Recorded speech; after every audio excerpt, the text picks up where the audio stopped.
কামারহাটি পৌরসভা ৩৩ নম্বর ওয়ার্ডের অন্তর্গত বেলঘুরিয়ার নন্দননগর এলাকায় বেশ কয়েক বছর আগে ঝিলের পাড়ে তৈরি হয়েছিল সুবিশাল এই রেস্তোরাঁ, যেখানে এককালে খেলার মাঠ ছিল সুবিশাল বহু গুরুত্বপূর্ণ গাছও। আজও সবটাই যেন অতীত। সব মাঠ বুঝিয়ে সেইখানে সবুজকে ঢেকে তৈরি করা হয়েছে এই রেস্তোরাঁটি। ওয়ার্ডের তৃণমূল কাউন্সিলর মনোজ সাউয়ের তত্ত্বাবধানে এই মাঠ পাঁচিল দিয়ে ঘিরে বানানো হয়েছে রেস্তোরাঁ। তার ফলে আজ এলাকায় বাচ্চারা খেলার মাঠ পাচ্ছে না ঝিলের ধারে বসে কিংবা দাঁড়িয়ে সময় কাটানোর মতো স্থানীয়দের কোনো পরিবেশ। এমনই অভিযোগ তুলে ওয়ার্ডের কাউন্সিলর মনোজ সাউ সহ তার অনুগামীদের বিরুদ্ধে একাধিক অভিযোগে এদিন প্রতিবাদে সোচ্চার হয় এলাকার বাসিন্দারা। প্রবীণ থেকে নবীন এলাকার সকল মহিলা পুরুষ নির্বিশেষে একজোট হয়ে স্থানীয়রা এই রেস্তোরাঁ ভেঙে আগের মতো খেলার উপযোগী মাঠ ফিরিয়ে দেওয়ার দাবি জানাতে থাকে। দীর্ঘদিন তৃণমূল সরকার ক্ষমতায় থাকাকালীন এই ওয়ার্ডের বাসিন্দারা সমস্ত এইখানের গাছ কেটে মাঠ বুঝিয়ে দেওয়ার প্রতিবাদ করলেই প্রাণে মারবার হুমকি দিত বলে অভিযোগ করছে স্থানীয়রা। সরকার পরিবর্তন হতেই এলাকার মানুষেরা একজোট হয়ে ওয়ার্ডের কাউন্সিলর মনোজ সাউয়ের বিরুদ্ধে আওয়াজ তোলে। আগামীতে কাউন্সিলর মনোজ সাউ সহ তার অনুগামীদের বিরুদ্ধে প্রশাসন কোনো পদক্ষেপ না নিলে এলাকার বাচ্চাদের স্বার্থে মাঠ ফিরে পেতে বৃহত্তর আন্দোলনের হুঁশিয়ারি দিয়েছে স্থানীয়রা।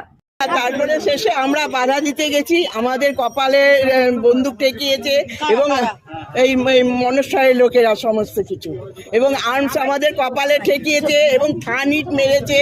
আমরা অনেক সহ্য করে আজকে আমরা এই বাধা দিয়েছিলাম। খেলার মাঠ নেই, বাচ্চারা খেলবে কোথায়? এই অঞ্চলে একটা খেলার মাঠ নেই, এই মাঠটাই ছিল একমাত্র। আমরা যে সাধারণ মানুষ দিনের পর দিন সাফার করছি সেটা কারোর নজরপাত হয়নি, শুধুমাত্র আমরাই জানি আমরা কি করেছি। রাতের পর রাত আমরা রাত জেগে এটাকে চেষ্টা করেছি বাধা দেবার, কিন্তু হয়নি, কারণ আর্মস আছে ওদের হাতে। আমরা সাধারণ মানুষ কি করব?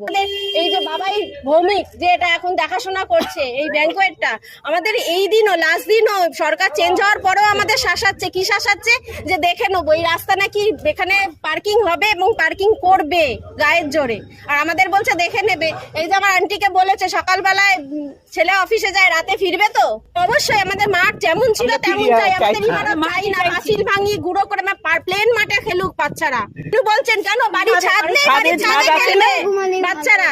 আর শুধু দেখুন কি ধরনের গাছ কাটা হয়েছে। একটা বৃদ্ধ মহিলার ওখানে ঘর ছিল, তার কেউ নেই, সে মহিলার দেখুন ঘর অবস্থায়, আমি ছবি দিয়ে দেবো আপনাকে, ঘর অবস্থা তার আলমারি ভেতরে রয়েছে, তারপরে তাকে বার করে দেওয়া হয়েছে হাত ধরে টেনে ইজড়ে দিয়ে, সেই ঘর ভেঙে সেই ঘরে এই ইমারত তৈরি হয়েছে। ওনার মনে করে উনি নিজেকে, উনি নাকি এখানকার ওনার। 18 সালের 21-এর মাঠ হঠাৎ রাত্রিবেলা দেখি ইট বাড়ি সিমেন্ট পড়ছে। সকালবেলা বেরিয়ে দেখি কিভাবে মাঠ ভর্তি সিমেন্ট বাড়ি। কারণ জানতে চাইলে কি বলে? কারণ পরের দিন সকালবেলা দেখলাম, আমরা যখন এসলাম, যখন রাত্রে আওয়াজ হচ্ছে ইট বাড়ি, সকালবেলা এসে দেখে 300 লোক পিস্তল নিয়ে নির্মল মারা গেছে, নির্মল কুন্ডু। এরা সব পিস্তল নিয়ে এখানে বসে গেছে। এরা ড্রেনে জল তুলে সব ঠিকাদার নিয়ে এসে এই পাঁচিল তুলেছে, আগে বাউন্ডারি তুলেছে। আপনাকে একটা পরিষ্কার কথা জানিয়ে দিতে চাই, এই যে পিঙ্ক পলটা দেখছেন, এইটা 90 বছরের এই অঞ্চলের ঐতিহ্য এবং এই অঞ্চলের ফুসফুস বলতে গেলে। এটা কিছুটা অংশ জলা জমি ছিল, সেটাকেও ভরাট করেছে এই মনোজ সাউ। এর মাথার উপরে হাত আছে মদন মিত্র এবং নর্থ দমদমের প্রাক্তন পৌরপ্রধান, যাকে পুরো নর্থ দমদম একটা ক্রিমিনাল সমাজবিরোধী অ্যান্টি সোশ্যাল হিসেবে চেনে, সেই বিধান বিশ্বাস, তার সহযোগিতায় বোম গুলি পিস্তল সব নিয়ে এলাকাবাসীকে ঘরে ঢুকিয়ে দিয়ে রাতের অন্ধকারে এই জায়গা দখল হয়। এই বাবাইকে অবিলম্বে অ্যারেস্ট করতে হবে। আমরা যখন এটি তৈরি হয় তার বহু পূর্ব থেকেই, যখন এখানে পাঁচিল গাঁথা হয় তখন থেকে আমরা এলাকাবাসী হিসাবে আমরা প্রতিবাদ করে যাচ্ছি। কিন্তু তৃণমূলের দোদণ্ড প্রতাপ নেতা যারা ছিল এবং মন্ত্রী লেভেল অবধি এখানে জড়িত, তারা আজকের দিনে কীরকম দুর্নীতি করেছে দেখতে পাচ্ছেন। লোকাল কাউন্সিলর থেকে শুরু করে এমএলএ এমপি তাদেরকে জেলে পুরে দেওয়া হচ্ছে।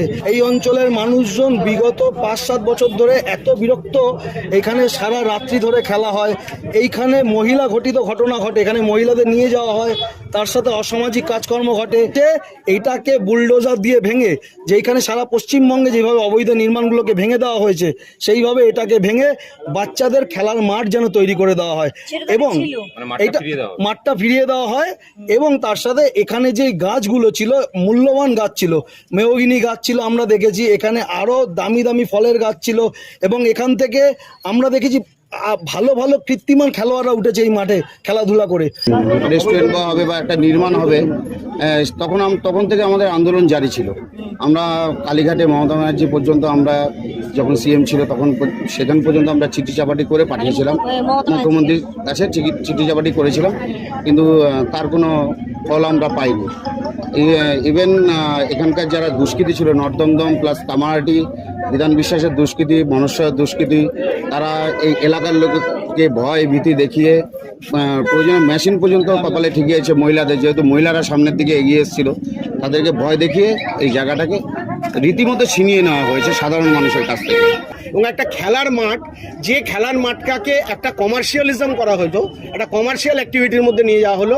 এখানে একটা ডোমেস্টিক এরিয়া, এখানে পরিবার থাকে, প্রচুর বাচ্চা বাচ্চা ছেলেমেয়েরা থাকে, প্রচুর আপনার বয়স্ক মানুষ। সেখানে রাত 2:30, 3টে, 4টে পর্যন্ত এখানে ডিজে বাজানো হয়, খেলা হয়, অশ্রাব্য গালিগালাজ চলে, বিভিন্ন রকম অসামাজিক অ্যাক্টিভিটি হয়। 15 বছরে খেলা হবে বলে কি খেলা হয়েছে সেটা পশ্চিমবঙ্গের সমস্ত জনগণ দেখেছেন, কি খেলা উনি খেলেছেন এবং কি খেলার সেই মানে আই উইটনেস বা প্রত্যক্ষদর্শী হয়ে আমরাও কি খেলার সঙ্গে কম বেশিভাবে জড়িয়ে গেছি। বেলঘুয়া থেকে সেঞ্চুরি পোদ্দারের রিপোর্ট, সঠিক বার্তা।